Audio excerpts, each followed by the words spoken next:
RPSC second grade Sanskrit विषयों के लिए तैयारी कर रहे छात्र छात्राओं के लिए चलाई जा रही इस क्लास में आप सभी का एक बार फिर से स्वागत है।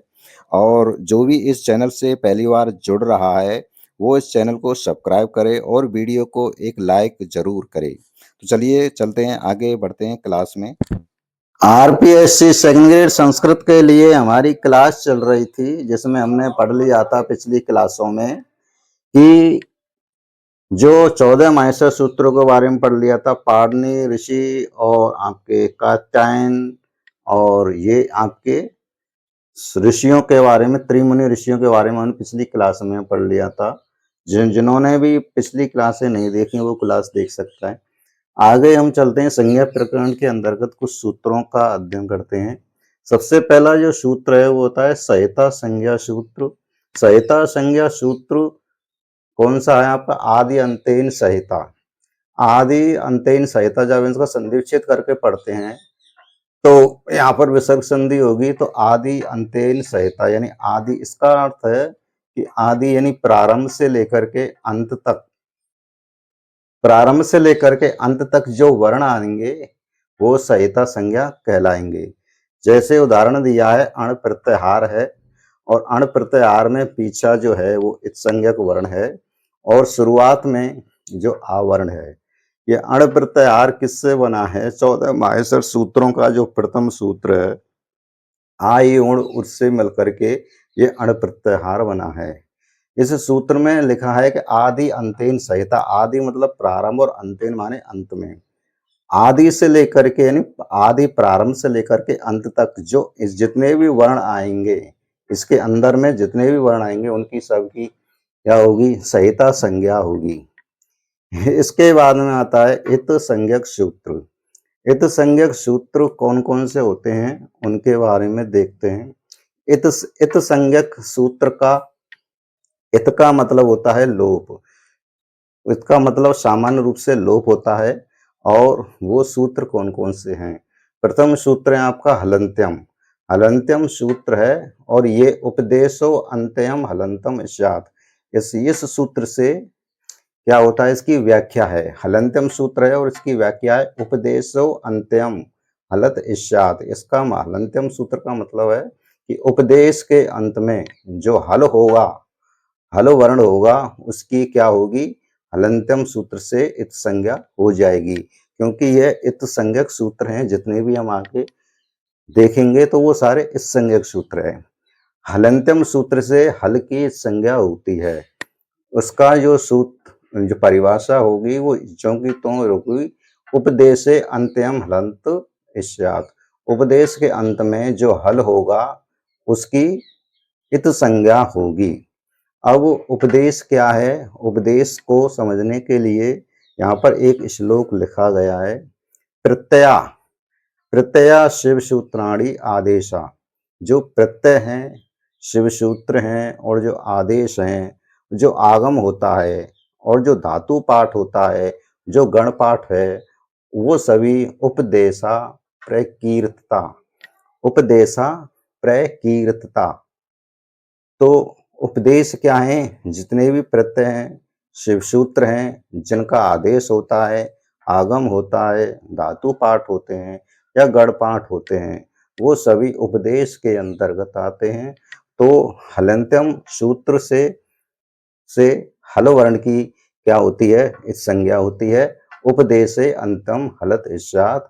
उपदेश के अंत में जो हल होगा उसकी क्या होगी? इस संज्ञा होगी। अगला इस संज्ञक सूत्र है उपदेशे अच अनुनासिक हेतु। उपदेशे अच अनुनासिक हेतु। इसकी व्याख्या है कि उपदेशे अनुनासिको अच इत संज्ञा स्यात्। इसका मतलब है कि उपदेश में यदि अनुनासिक अच हो, यानी अच तो अच माने स्वर, तो स्वर तो होना चाहिए, लेकिन कैसा होना चाहिए? अनुनासिक होना चाहिए। उपदेश में यदि अनुनासिक अच हो, अनुनासिक स्वर हो, तो उसकी क्या होगी? इत संज्ञा होगी। किस सूत्र से होगी? उपदेशे अच अनुनासिको इतु। इस सूत्र से उसकी क्या होगी, इत संज्ञा होगी।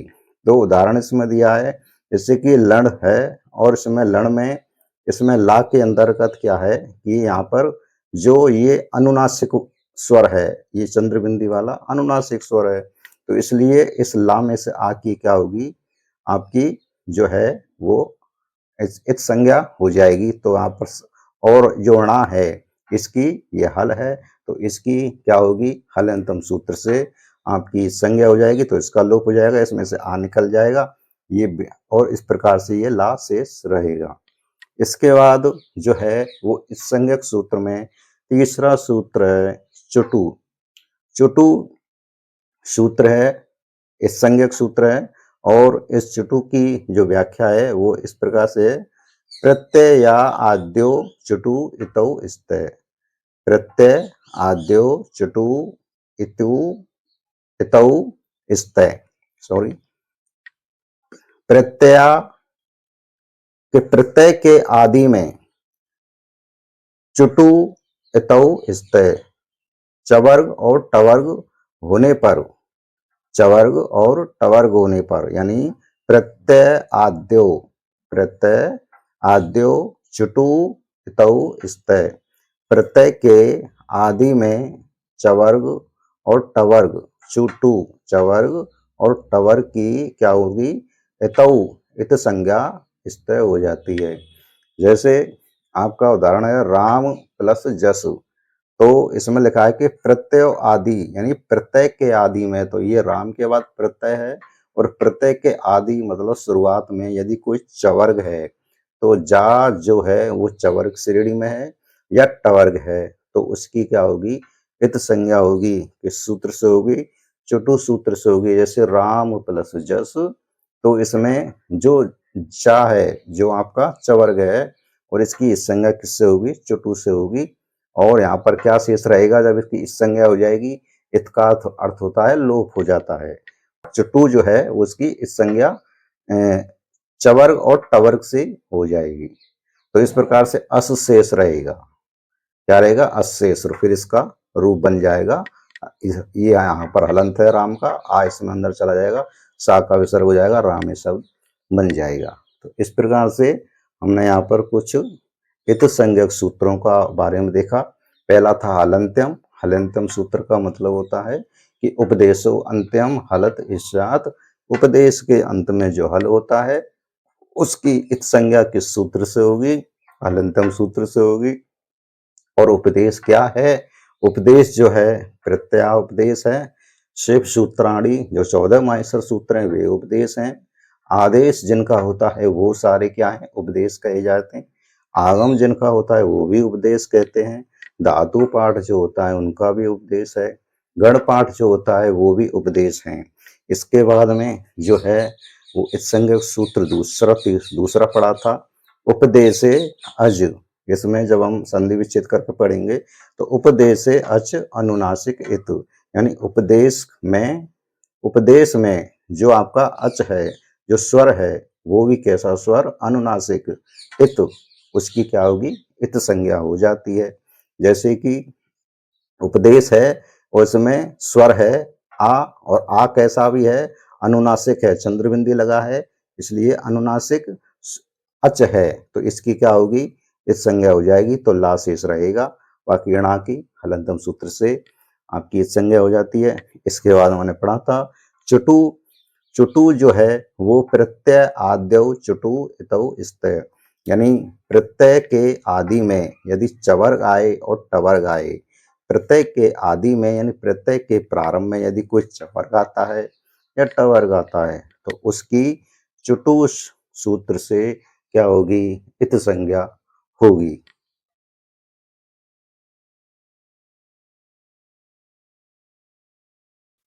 तो इत संज्ञक सूत्रों में आगे सूत्र दिया गया है लसक तद्दते सूत्र। लसक तद्दते सूत्र का संस्कृत में व्याख्या दी गई है कि तद्दित वर्ज प्रत्याद्य, तद्दित वर्ज प्रत्याद्य ला शा और कवर्ग की क्या होगी, इस संज्ञा हो जाएगी। अर्थात तद्धित वर्ज प्रत्याद्य ला, शा, का की इस संज्ञा हो जाती है।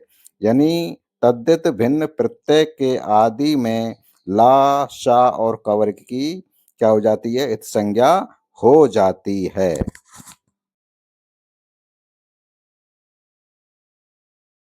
हो जाती है।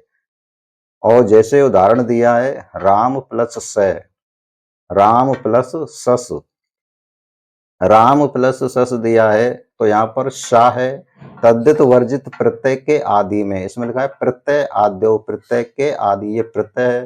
प्रत्यय के शुरुआत में क्या दिया है? शा है ना? तो शा का क्या हो जाएगा? लसक तद्धित सूत्र से इसकी इत संज्ञा हो जाएगी और तस लोप सूत्र से उसका लोप हो जाएगा। तो शा हट करके यहाँ पर आ शेष रहेगा तो अस हो जाएगा, तो रा में इसका जब पूर्ण रूप हो जाएगा। तो इस सूत्र से लसक तद्धित सूत्र से इसे यही होता है, जितने भी आपके तद्धित वर्जित प्रत्यय आदि यानी तद्धित वर्जित प्रत्यय के आदि में जो आपका ला यदि आए, यदि शा आए और यदि कवर्ग आए, कवर्ग का कोई भी वर्ण आए, तो लसक तद्धित सूत्र से उसकी क्या होगी? इत संज्ञा हो जाएगी। अगला सूत्र है संज्ञक सूत्रों में स प्रत्ययस्य, स प्रत्ययस्य, स प्रत्ययस्य सूत्र की परिभाषा है प्रत्ययस्य आदौ श इत संज्ञा, प्रत्ययस्य आदौ श इत संज्ञा। प्रत्ययस्य प्रत्यय के आदि में शुरुआत में यदि श वर्ण हो तो उसकी इत संज्ञा इश्चात हो जाती है। क्या हो जाती है? इत संज्ञा हो जाती है। किस सूत्र से? स प्रत्ययस्य सूत्र से। जैसे उदाहरण दिया है जल्प प्लस शाकन, तो यहाँ पर ये षटकोण वाला शा है। यदि हमको इसकी इत संज्ञा करनी है तो श प्रत्यय सूत्र लगाएंगे और तस लोप सूत्र से उसका लोप कर देंगे। ये पीछे को ना है, हल है, और हलंतम सूत्र से इसका लोप हो जाएगा। तो यहाँ पर अकशेष रहेगा, अकशेष रहेगा तो पूर्ण रूप क्या बनेगा? जलपाक है। इसके बाद में जो है वो इत्संज्ञक सूत्र आता है, आपका छठवां सूत्र आता है आदीर्णयी टुडवे, आदीर्णी टुडवे ये सूत्र है। और ये सूत्र जो है वो किसकी संज्ञा करता है? आपकी जो भी आपकी क्रिया धातु हैं, उन क्रिया धातु में यदि आपका टू आता है, टू आता है और वो आता है तो उनकी क्या करता है? आपकी इस संज्ञा करता है। जैसे कि ये दिया है डुक्रय, तो डुक्रय जो आदि में लिखा है आदीर्णी, आदीर्णी यानी आदि में यदि आपका टू डू वो आता है तो उसकी जो है वो इस संज्ञा कौन करता है? आदीर्णी टुडवे सूत्र करता है। उदाहरण दिया है डुक्र धातु है, डुक्र में धातु में आपका जो है डू की इस संज्ञा किससे होगी? आदीर्णी टुडवे सूत्र से होगी। और जो पीछे को है, पीछे की साइड में जो हलंतम है, इस हलंतम सूत्र से उसकी क्या होगी? इस संज्ञा होगी। इसके बाद में अलो अंतस जो यहाँ पे ये ऊ है उसकी जो इकार और उकार का क्या होगा? लोप होगा। किस सूत्र से होगा? अलो अंतस सूत्र में, अलो अंतस सूत्र से जो आपका इकार होता है और जो उकार होता है, इन धातुओं में क्रियाओं में जहां भी हमें इकार होता है या उकार होता है उसका लोप करना हो तो अलो अंतस सूत्र से उसका लोप होगा। यहाँ पर तस लोप सूत्र नहीं लगेगा। तो इस प्रकार से यहाँ पर जो है इत संज्ञक जो आपके सूत्र कुछ 6 सूत्र दे उसके बारे में हमने आपको बताया। इसमें पहला था आपका हलंत्यम, दूसरा था उपदेशो अच अनुनाशको इत, तीसरा था चुटु, चौथा था लसक तद्दते और आपका पांचवा है सप्रत्ययस और आपका छठवां है आपका आदीर्णी टुडवे। तो इस प्रकार से ये इत संज्ञक सूत्र है। आशा करते हैं आपको ये समझ में आया होगा।